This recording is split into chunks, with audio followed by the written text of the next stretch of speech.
আজকে কষা কষা খেতে হবে, মুরগির মাংসটা একেবারে কষা কষা খাবো আজকে। আজকে পিসগুলো কিন্তু অনেক বড় বড় রাখা হয়েছে, দেখুন এটা হচ্ছে চিকেন লেগ পিস, খুব বড় সাইজে রাখা হয়েছে, অনেক বড় ছিল, কষানোর সময় একটু গলে গেছে। এটা একটু চিকেনের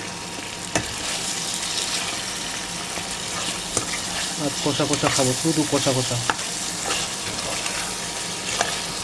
আর যা গন্ধ উঠেছে ভাই, সেই লেভেলের।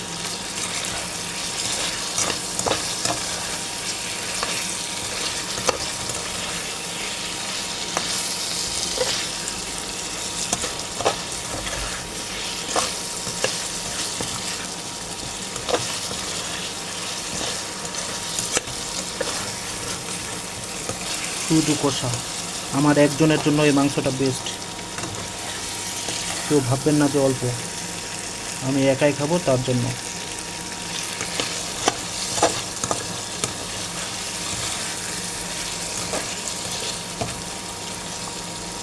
এটা হচ্ছে চিকেন উইংস, চিকেনের যে ডানার অংশটা, এটা সেই পিসটা। দাঁড়ান একটু সামান্য পানি দিয়ে দিই, পোড়া লাগে যাচ্ছে। এই যে পানি নিয়ে নিচ্ছি, একটু পানি দিব এখন, সামান্য পানি দিতে হবে কষার জন্য, এইটুকু পানি যথেষ্ট। এটা আবার পানিটা কষানোর জন্য দিলাম, এটা পানি চুষে নেব, তারপরে আবার কষাতে থাকবো।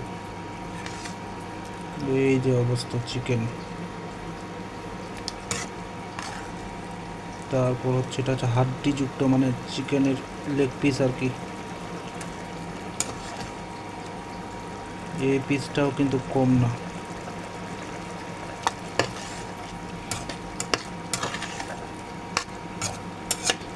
যতক্ষণ এভাবে কষাতে থাকবো, রসুন পেঁয়াজগুলো ভালোভাবে গলে যাবে। রসুন পেঁয়াজগুলো ভালোভাবে গলে গেলে বুঝবেন যে আপনার রান্না মোটামুটি হয়ে এসেছে। দেখুন পানি দেওয়ার পরেই কিন্তু ফুটে উঠলো পানিটা।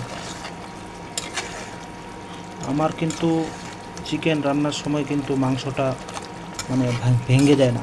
কারো কারো দেখবেন চিকেন রান্না করার সময় ভেঙে ভেঙে যায়। দেখো একটু পরিমাণ, চুল পরিমাণও রান্না মাংস কিন্তু ভাঙেনি, টুকরা হয়নি, যা আছে তাই।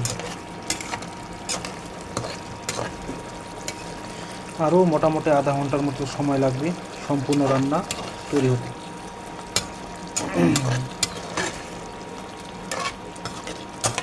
আর এখানে ব্যবহার করা হয়েছে কারেন্ট মরিচ, যেটা প্রচুর ঝাল, ঝাল মরিচ, যেটা শুকনা গুঁড়া মরিচ। গরম মশলা, এই গরম মশলা